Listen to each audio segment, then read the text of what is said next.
বাজেটে কঢ়িয়াই আনিছে ৰাজ্যৰ কৰ্মচাৰীৰ বাবে কেইবাটাও সুখৰ খবৰ পে কমিশন গঠন কৰা হৈছে আপোন ঘৰৰ লিমিট 50 লাখ টকালৈকে বৃদ্ধি কৰা হৈছে চৰকাৰৰ উপৰিও সোসাইটি পাব্লিক আন্ডাৰটেকিংছতো মেটাৰনিটি লিভ সৰকাৰি কৰ্মচাৰী সমানভাবে পাব তাৰ সিদ্ধান্ত গ্ৰহণ কৰা হয়েছে আৰু এটা নতুন আমি কাম হাতত লৈছো যে সন্তান জন্ম দিয়াৰ পিছত মেটাৰনিটি লিভ পায় কিন্তু পেটাৰনিটি লিভ অসমত নাছিল মাক গৰাকী হস্পিটালত থাকে প্ৰথম 6 দিন 7 দিন দেউতাক গৰাকীয়ে মাকৰ লগত থাকিব লাগে মাককো চাব লাগে সন্তানকো চাব লাগে তাৰ কাৰণে তেওঁলোকে কেজুৱেল লিভ লয় সেইকাৰণে এবাৰ আমি কৈছো যে এটা সন্তান জন্ম পোৱাৰ পিছত বা জন্ম হোৱাৰ পিছত পিতৃজনেও 2 সপ্তাহৰ বাবে পেটাৰনিটি লিভ পাব আমাৰ ৰাজ্যৰ কৰ্মচাৰীৰ বাবে ই আৰু এক সুখৰ বাতৰি আমি অসমখনক আগবঢ়াই লৈ যোৱাৰ ক্ষেত্ৰত ই আৰু এক সুখৰ বাতৰি বিদেশী লেংগুৱেজৰ জৰিয়তে অসমৰ যুৱ প্ৰজন্মক এক গোলকীয় মানদণ্ডৰ সম্পদ হিচাপে নিৰ্মাণ কৰা জাৰ্মান লেংগুৱেজ জাপান লেংগুৱেজ যিমান ল'ৰা ছোৱালীয়ে জাপানিজ লেংগুৱেজ শিকিব জাৰ্মান লেংগুৱেজ শিকিব প্ৰতি গৰাকী ল'ৰা ছোৱালীক আমি 1.5 লাখ টকাৰ ৰাজ সাহায্যৰ কথা এই বাজেটত আমি উল্লেখ কৰিছো যিয়ে আমাৰ ল'ৰা ছোৱালীক ফৰেন লেংগুৱেজ পঢ়াৰ ক্ষেত্ৰত আমাক প্ৰেৰণা যোগাব ডিব্ৰুগড়ৰ বাবে 500 কোটি টকাৰ ঘোষণা গুৱাহাটী মেডিকেল কলেজত প্ৰটন থেৰাপি ইতিমধ্যে আমি বহু দূৰ আগুৱাই গৈছো আমাৰ ৰাজ্যৰ প্ৰিমিয়াম ফাৰ্ম প্ৰডাক্ট সমূহক জিআই টেগ আৰু আমাৰ যেটো ৰপ্তানিৰ বাবে উপযুক্তকৈ নিৰ্মাণ কৰা অগৰ উদ্যোগ বন বিভাগৰ নিয়ন্ত্ৰণৰ পৰা আঁতৰাই লৈ আহাকে ধৰি সিবিজি গেছকে ধৰি আমি কেইবাটাও নতুন কথা বাজেটত উল্লেখ কৰিছো এই বাজেটত এটা নতুন আমি কথা কৈছো জাইকাৰ লগত লগ লাগি আমি এটা সেমি কন্ডাক্টৰ ইকোসিস্টেম কৰিব খুজিছো এটা আপোনালোকে খুদিব ইকোসিস্টেম মানে কি হ'ব অসমত টাটাৰ ওসাতৰ পিছত সেমি কন্ডাক্টৰ মিশন 2 আমি আৰু কেইবাটাও প্ৰতিষ্ঠানৰ সৈতে সেমি কন্ডাক্টৰ প্ৰজেক্ট অসমত আনিবৰ বাবে চেষ্টা কৰিছো কিন্তু তাৰ কাৰণে প্ৰথম আমাক প্ৰয়োজন হ'ব মানৱ সম্পদ নিৰ্মাণ জাইকাৰ লগত আমি এখন কাম আগবঢ়াই লৈ গৈছো যে অসমত সেমি কন্ডাক্টৰৰ বাবে প্ৰয়োজনীয় এক বিস্তৃত মানৱ সম্পদ নিৰ্মাণ দ্বিতীয়তে হৈছে সেমি কন্ডাক্টৰ প্ৰকল্পত কিছুমান সৰু সৰু বস্তু লাগে যি নেকি অসমৰ এমএসএমই সকলে যাতে নিৰ্মাণ কৰিব পাৰে নহলে বাহিৰৰ পৰা আহিব সেই কাৰণে এই দুটা ক্ষেত্ৰত অসমৰ ক্ষুদ্ৰ আৰু কুটিৰ শিল্পৰ যিসকল উদ্যোগী তেওঁলোকক সেমি কন্ডাক্টৰৰ বাবে প্ৰয়োজনীয় সামগ্ৰী উৎপাদন সৰু সৰু সামগ্ৰীবোৰ ব্লেড স্ক্ৰু ড্ৰাইভাৰ বিভিন্ন ধৰণৰ সেমি কন্ডাক্টৰত সামগ্ৰী লাগে ফ্যাক্টৰীত তাক নিৰ্মাণৰ বাবে তেওঁলোকক প্ৰস্তুত কৰি তোলা সিড কেপিটেল দিয়া আৰু সেমি কন্ডাক্টৰ প্ৰকল্পত পাৱাৰ প্ৰজেক্টত প্ৰয়োজনীয় ট্ৰাক গাড়ী এই গোটেইবিলাক যাতে বাহিৰৰ পৰা নাহে অসমৰ উদ্যোগীসকলে ইয়াত এইবিলাক লব পাৰে চাৰিটাকৈ ডাঙৰ উদ্যোগ নুমলীগড়ত পেট্ৰোকেমিকেলছ নামৰূপত ফাৰ্টিলাইজাৰ সাপৰত পাৱাৰ প্ৰজেক্ট সেমি কন্ডাক্টৰ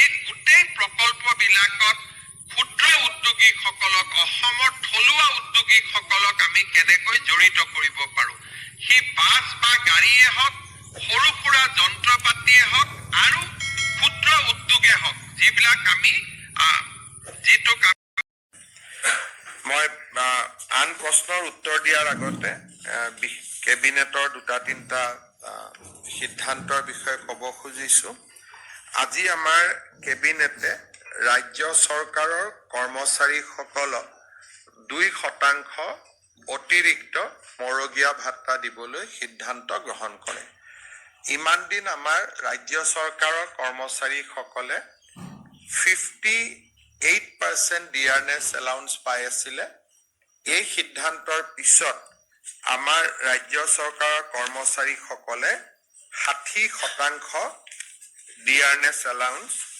পাব আৰু ই তৎকালীনভাৱে কাৰ্যকৰী হ'ব। আপোনালোকে সকলোৱে জানে যে যোৱা চৰকাৰৰ সময়ছোৱাত আমি ডিব্ৰুগড়ক অসমৰ দ্বিতীয় ৰাজধানী হিচাপে ঘোষণা কৰিছিলোঁ। আজি আমাৰ কেবিনেটে ডিব্ৰুগড়ৰ ৰাজধানী পৰিসৰ কিমান হ'ব তাক নিৰ্ধাৰণ কৰে আৰু ডিব্ৰুগড়ৰ second state capital region development authority নামেৰে এটা নতুন অথৰিটিৰ নিৰ্মাণ কৰিবলৈ সিদ্ধান্ত গ্ৰহণ কৰে।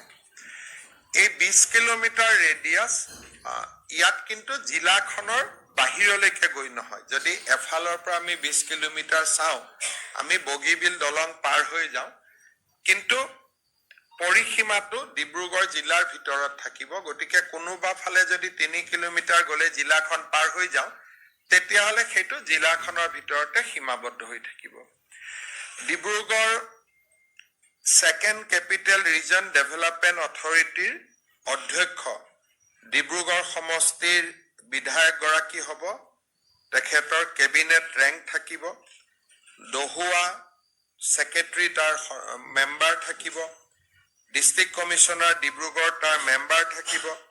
CO জিলা পৰিষদ, কমিশ্যনাৰ ডিব্ৰুগড় মিউনিচিপাল কৰ্পৰেশ্যন আৰু আমাৰ ডিষ্ট্ৰিক্টৰ হেড অফ দ্য ডিপাৰ্টমেণ্টবিলাক তাৰ এক্স অফিচিঅ মেম্বাৰ হ'ব আৰু এজন CEO মুখ্য কাৰ্যবাহী বিষয়াও নিযুক্ত কৰা হ'ব। এই ডিব্ৰুগড়ৰ ছেকেণ্ড ষ্টেট কেপিটেল নিৰ্মাণৰ বাবে ৰাজ্য চৰকাৰে 500 কোটি টকা ব্যয় কৰিব over A period of 5 years।